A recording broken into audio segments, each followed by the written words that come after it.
The G20, more than just a photo op? While the world's most powerful leaders laugh and shake hands on stage, massive protests rage outside.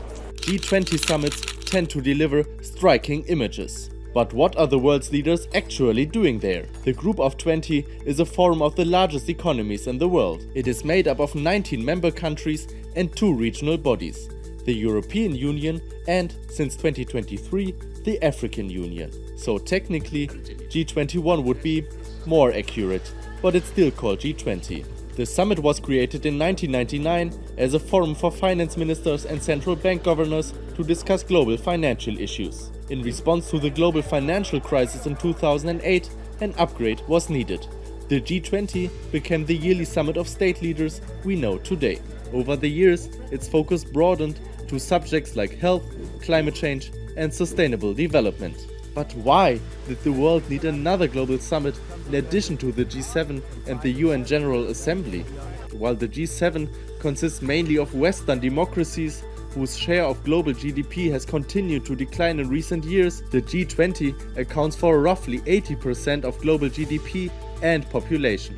At the same time, the summit is small enough for leaders to engage in direct talks with each other and not just hold speeches like at the UN General Assembly. Sounds promising, right? So what has the G20 achieved? The forum was praised for its coordinated response to the 2008 financial crisis. But the G20 has struggled to make a similar impact since. The summit's decisions are not legally binding, meaning implementation is not a given. They are nevertheless often hard-won as the interests of members diverge widely.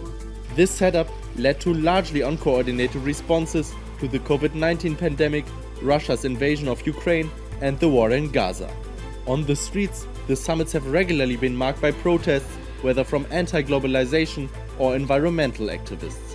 Violence by protesters and police overshadowed the summits in Hamburg in 2017 and London in 2009. Protests in London even turned fatal. The upcoming 2025 summit in South Africa faces difficulties even before its start. US President Donald Trump plans to boycott the summit over a conspiracy theory about an alleged genocide of white farmers in South Africa. A G20 meeting without the biggest economy in the world present seems unlikely to deliver meaningful results.